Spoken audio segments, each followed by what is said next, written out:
ಈ ಒಂದು ಸಂಚಿಕೆಯಲ್ಲೂ ಕೂಡ ಸೂಪರ್ ಫುಡ್ ಆದಂತಹ ಈ ಕರ್ಬೂಜದ ಬಗ್ಗೆ ಮತ್ತಷ್ಟು ಪ್ರಯೋಜನಗಳನ್ನು ತಿಳ್ಕೊತಾ ಹೋಗೋಣ. ಪಿತ್ತಾನಿ ಲಾಪಹಂ ಅಂತ ಶ್ಲೋಕದಲ್ಲಿ ವರ್ಣನೆ ಮಾಡಿದ್ದಾರೆ. ಪಿತ್ತಾನಿ ಲಾಪಹಂ, ಪಿತ್ತ ಮತ್ತು ಅನಿಲ, ಅನಿಲ ಅಂದರೆ ವಾಯು. ಈ ಪಿತ್ತ ಮತ್ತು ವಾಯುವನ್ನು ನಮ್ಮ ದೇಹದಲ್ಲಿ ಕಡಿಮೆ ಮಾಡುತ್ತೆ.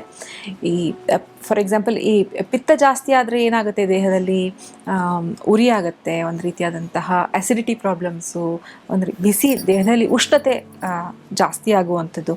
ಮತ್ತು ಪಿತ್ತಕ್ಕೆ ಸಂಬಂಧಪಟ್ಟಿರೋ ಹಾಗೆ ಸರಿಸುಮಾರು 40 ವಿಧದ ರೋಗಗಳನ್ನು ನಾವು ನೋಡಿದ್ವಿ. ವಾತಕ್ಕೆ ಸಂಬಂಧಪಟ್ಟ ಹಾಗೆ 60 ವಿಧದ ಕಾಯಿಲೆಗಳನ್ನು ನಾವು ಆಯುರ್ವೇದದಲ್ಲಿ ಹೇಳಿರುವಂಥದ್ದು. ಸರಿಸುಮಾರು 120 ಕಾಯಿಲೆಗಳಲ್ಲೂ ಕೂಡ ಈ ಕರ್ಬೂಜವನ್ನು ಆರಾಮಾಗಿ ಬಳಕೆ ಮಾಡ್ತಾ ಹೋಗ್ಬೋದು ವೀಕ್ಷಕರೇ. ನಾನು ಹೇಳಿದೆ ಪಿತ್ತಕ್ಕೆ ಸಂಬಂಧಪಟ್ಟಾಗೆ ಸಾಕಷ್ಟು ಒಂದು ಅಸಿಡಿಟಿ, ಉರಿ, ಮೌತ್ ಅಲ್ಸರ್ಸು, ಹೊಟ್ಟೆಯಲ್ಲಿ ಒಂದು ರೀತಿಯಾದಂತಹ ಹುಣ್ಣು, ಈ ಎಲ್ಲ ಕಾಯಿಲೆಗಳು ಬರುತ್ತೆ. ಇನ್ನು ವಾತ ಇನ್ಕ್ರೀಸ್ ಆದರೆ ಲೈಕ್ ದೇಹದಲ್ಲಿ ನೋವು, ರೂಕ್ಷತೆ ಇವೆಲ್ಲ ಕಾಣಿಸ್ಕೊಳ್ತಾ ಹೋಗುತ್ತೆ. ಈ ಎಲ್ಲ ಲಕ್ಷಣಗಳಿಗೂ ಈ ನೀವು ಕರ್ಬೂಜನ ಬಳಕೆ ಮಾಡ್ತಾ ಬಂದರೆ ನಿಮಗೆ ಸಾಕಷ್ಟು ಒಂದು ಪ್ರಯೋಜನನ ಇದರಿಂದ ಪಡ್ಕೊಳ್ತಾ ಹೋಗ್ಬೋದು. ಒಂದು ಮತ್ತೊಂದು, ಇದನ್ನು ವೃಷ್ಯ ಅಂತ ಕರೀತಾರೆ. ವೃಷ್ಯ ಅಂದರೆ ಶುಕ್ರಧಾತುವನ್ನು ಹೆಚ್ಚು ಮಾಡುತ್ತೆ, ವೀರ್ಯವರ್ಧಕ.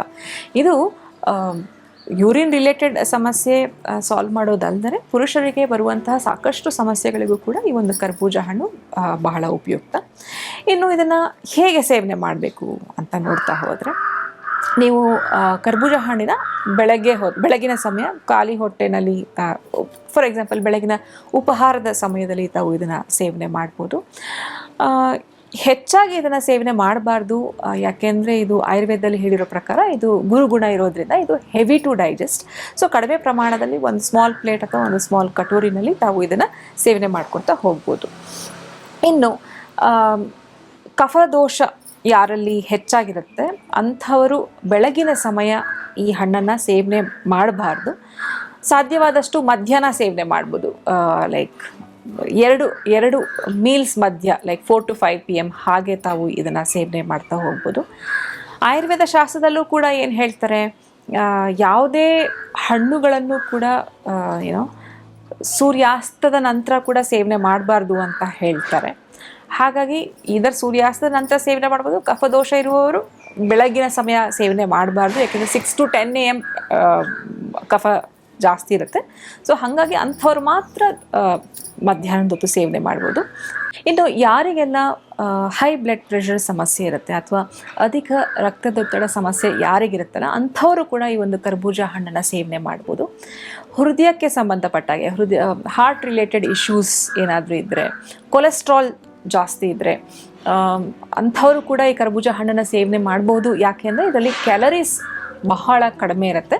ನಿಮಗೆ ಅಷ್ಟೇನು ಒಂದು ರೀತಿಯಾದ ತೂಕ ಹೆಚ್ಚಾಗಲ್ಲ, ಒಂದು ರೀತಿಯಾದಂಥ ತೃಪ್ತಿದಾಯಕ ಆಗುತ್ತೆ, ಶರೀರಕ್ಕೆ ಶಕ್ತಿಯನ್ನು ಹೆಚ್ಚು ಮಾಡುತ್ತೆ. ಆದರೆ ಡಯಾಬಿಟಿಸ್ ಇರುವವರು ಅಕಸ್ಮಾತ್ ಏನಾದರೂ ಅನ್ಕಂಟ್ರೋಲ್ಡ್ ಆಗಿ ಬ್ಲಡ್ ಶುಗರ್ ಲೆವೆಲ್ಸ್ ವೇರಿಯೇಷನ್ಸ್ ಇದ್ದರೆ ಅವರು ಬಹಳ ಒಂದು ಪ್ರಿಕಾಷನ್ಸ್ ತೊಗೊಂಡು ಸೇವನೆ ಮಾಡಬೇಕು. ಅದರ್ವೈಸ್ ಕಂಟ್ರೋಲಲ್ಲಿದ್ದರೆ ತಾವು ಕೂಡ ಈ ಒಂದು ಕರ್ಬೂಜ ಹಣ್ಣನ್ನು ಸೇವನೆ ಖಂಡಿತ ಮಾಡಬಹುದು. ಇನ್ನು ಕೆಲವರು ಏನು ಮಾಡ್ತಾರೆ, ಕರ್ಬೂಜ ಹಣ್ಣನ್ನು ಮಿಲ್ಕ್ ಶೇಕ್ ಮಾಡಿ ಸೇವನೆ ಮಾಡಿಬಿಡ್ತಾರೆ. ನಾನು ಹಿಂದಿನ ಸಂಚಿಕೆಯಲ್ಲೂ ಹೇಳ್ತಾನೆ ಬಂದಿದ್ದೇನೆ, ಹಾಲು ಮತ್ತು ಹಣ್ಣು ಇವು 2 ವಿರುದ್ಧ ಆಹಾರ ಅಂತ. ಯಾಕೆ ಅಂತಂದರೆ ಕರ್ಬೂಜ ಹಣ್ಣು ಗುರುಗುಣ ಇದೆ, ಹಾಲಲ್ಲೂ ಗುರುಗುಣ ಇದೆ. ಇವು ಎರಡನ್ನೂ ತಾವು ಮಿಕ್ಸ್ ಮಾಡಿ ಮಿಲ್ಕ್ ಶೇಕ್ ಮಾಡಿ ಸೇವನೆ ಮಾಡಿದಾಗ ಅದು ನಿಮಗೆ ಜೀರ್ಣಕ್ರಿಯೆಗೆ ಬಹಳ ಒಂದು ಕಷ್ಟ ಆಗುತ್ತೆ. ಹಾಗಾಗಿ ಇದರ ಒಂದು ಮಿಲ್ಕ್ ಶೇಕ್ ಮಾಡಿ ಸೇವನೆ ಮಾಡ್ಬೋದು. ಮತ್ತು ಹಂಗೆ ಮಾಡಿದಾಗೂ ಕೂಡ ಹೆಚ್ಚಿನ ಪ್ರಮಾಣದಲ್ಲಿ ತಾವು ಒಂದು ಮಿಲ್ಕ್ ಶೇಕ್ ಸೇವನೆ ಮಾಡಿಬಿಡ್ತೀರ, ಅದು ಕೂಡ ನಮ್ಮ ಕೋಶದಲ್ಲಿ ಹಾಗೆ ಉಳ್ಕೊಂಡ್ಬಿಡುತ್ತೆ. ಹಾಗಾಗಿ ಪ್ರಿಫರಬಲಿ ಈ ರೀತಿಯಾಗಿ ಸೇವನೆ ಮಾಡದೇ ಇದ್ದರೆ ಒಳ್ಳೆಯದು. ಮತ್ತೊಂದು, ಕರ್ಬೂಜವನ್ನು ಎಕ್ಸ್ಟರ್ನಲ್ ಅಪ್ಲಿಕೇಶನ್ ಥರನೂ ನೀವು ಯೂಸ್ ಮಾಡ್ಕೋಬೋದು. ಎಕ್ಸ್ಟರ್ನಲ್ ಅಪ್ಲಿಕೇಶನ್ ಅಂದರೆ ನಿಮ್ಮ ಕೆಲವೊಂದು ಫೇಸ್ ಪ್ಯಾಕ್ಗಳಿಗೂ ಸಹ ಇದನ್ನು ಯೂಸ್ ಮಾಡ್ಕೊತ ಹೋಗ್ಬೋದು. ಏನು ಮಾಡ್ಬೋದು, ಆ ಕರ್ಬೂಜ ಹಣ್ಣಿನ ಪಲ್ಪ್ ಏನಿರುತ್ತೋ ಆ ಪಲ್ಪನ್ನು ಚೆನ್ನಾಗಿ ತೊಗೊಂಡು ತಾವು ಮ್ಯಾಶ್ ಮಾಡಿ ನಿಮ್ಮ ಎಕ್ಸ್ಟರ್ನಲ್ ಅಪ್ಲಿಕೇಶನ್ಗೆ ಹಚ್ತಾ ಹೋಗ್ಬೋದು. ಯಾರಲ್ಲಿ ಚರ್ಮದಲ್ಲಿ ಸುಕ್ಕುಗಳಿರುತ್ತೆ, ಪಿಗ್ಮೆಂಟೇಷನ್ ಇರುತ್ತೆ, ಕಲೆಗಳಿರುತ್ತೆ. ಇವೆಲ್ಲವೂ ಕೂಡ ಈ ಒಂದು ಫೇಸ್ ಪ್ಯಾಕ್ ವಾರದಲ್ಲಿ 2 ರಿಂದ 3 ಸಲ ಹಚ್ತಾ ಬಂದರೆ ಅದು ಕೂಡ ನಿವಾರಣೆ ಆಗ್ತಾ ಹೋಗುತ್ತೆ. ಇನ್ನು ಕೊನೆಯದಾಗಿ ಕರ್ಬೂಜ ಹಣ್ಣನ್ನು ತಿಂದ ನಂತರ ಇರುವಂತಹ ಬೀಜಗಳನ್ನು ತಾವು ಬಿಸಾಡಬಾರ್ದು. ಯಾಕೆಂದರೆ ಆ ಬೀಜದಲ್ಲೂ ಕೂಡ ಸಾಕಷ್ಟು ಒಂದು ಔಷಧೀಯ ಗುಣಗಳಿರೋದನ್ನು ನಾವು ನೋಡ್ಬೋದು. ಇದನ್ನು ಹೇಗೆ ನಾವು ಬಳಕೆ ಮಾಡಬೇಕು ಅಂದರೆ, ಕರ್ಬೂಜ ಹಣ್ಣಿನ ಸೀಡ್ಸ್ ಏನಿರುತ್ತಲ್ಲ ಅದನ್ನು ಚೆನ್ನಾಗಿ ವಾಶ್ ಮಾಡಿ ಡ್ರೈ ಮಾಡಿದ ನಂತರ ಅದರೊಳಗಿನ ಒಂದು ತಿರುಳೇನಿರುತ್ತೆ ಅದನ್ನು ತೆಗೆದು ತಾವು ಬಳಕೆ ಮಾಡಬಹುದು. ಈ ಒಂದು ಸೀಡ್ಸ್ ಏನಿರುತ್ತಲ್ಲ, ಈ ಒಂದು ಸೀಡ್ಸ್ ಬಹಳ ಒಂದು ಶೀತಲ ಅಂತ ಕರೀತಾರೆ. ಶೀತಲ ಅಂದರೆ ನಮ್ಮ ದೇಹಕ್ಕೆ ತಂಪನ್ನು ನೀಡುವಂಥದ್ದು. ಮತ್ತು ಯಾವುದೇ ರೀತಿಯಾದಂತಹ ಉರಿ, ಆ್ಯಸಿಡಿಟಿ ಇದ್ದರೂ ಕೂಡ ಈ ಒಂದು ಸೀಡ್ಸ್ ಸೇವನೆಯಿಂದ ನಮಗೆ ಪ್ರಯೋಜನ ಆಗುವಂಥದ್ದು. ಮೊದಲನೇದು ಶೀತಲ, ಮತ್ತೊಂದು ವೃಷ್ಯ ಅಂತ ಕರೀತಾರೆ. ಅಂದರೆ ದೇಹಕ್ಕೆ ಒಂದು ಶಕ್ತಿಯನ್ನು ಕೊಡುವಂಥದ್ದು, ವೀರ್ಯವರ್ಧಕ ಅಂತಲೂ ಹೇಳುವಂಥದ್ದು ವೃಷ್ಯ. ಮತ್ತು ಯಾವುದಾದ್ರೂ ಒಂದು ದೇಹದಲ್ಲಿ ನೋವಿದ್ದಲ್ಲಿ, ಕೀಲುಗಳ ನೋವು ಇರ್ಬೋದು, ಯಾವುದೇ ರೀತಿಯ ಪೇನ್ಸ್ ಇದ್ದರೂ ಕೂಡ ಇದು ಕಡಿಮೆ ಮಾಡುತ್ತೆ. ಕೂದಲಿಗೂ ಕೂಡ ಇದೊಂದು ಬಹಳ ಉಪಯುಕ್ತವಾದಂಥದ್ದು. ಬ್ರಹ್ಮಣ ಅಂದರೆ ನಮ್ಮ ಶರೀರಕ್ಕೆ ಶಕ್ತಿಯನ್ನು ಹೆಚ್ಚು ಮಾಡುವಂಥದ್ದು, ನರಿಷ್ಮೆಂಟ್ ಕೊಡುವಂಥದ್ದು. ಇಷ್ಟು ಗುಣಗಳು ಕರ್ಬೂಜದ ಸೀಡ್ಸ್ನಲ್ಲಿ ಇರುವಂಥದ್ದನ್ನು ನಾವು ನೋಡ್ತಾ ಹೋಗ್ತೀವಿ ವೀಕ್ಷಕರೇ. ಇನ್ನು ಇದರ ಸೇವನೆ ಎಷ್ಟು ಮಾಡಬೇಕು?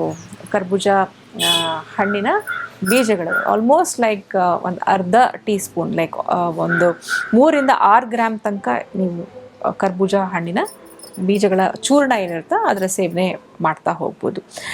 ಸೊ ಇದು ಖಾಲಿ ಹೊಟ್ಟೆಯಲ್ಲಿ ತಾವು ಸೇವನೆ ಮಾಡಿದ್ರೆ ಇನ್ನೂ ಮತ್ತಷ್ಟು ಬೆನಿಫಿಟ್ ಸಿಗುತ್ತೆ. ನೋಡಿದ್ರಲ್ಲ ವೀಕ್ಷಕರೇ, ಇದಿಷ್ಟು ನಾವು ಕರ್ಬೂಜ ಹಣ್ಣಿನ ಬಗ್ಗೆ ತಿಳ್ಕೊತಾ ಹೋದ್ವಿ.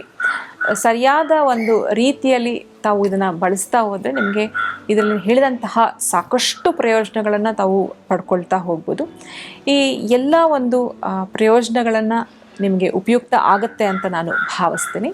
ನಮಸ್ತೆ.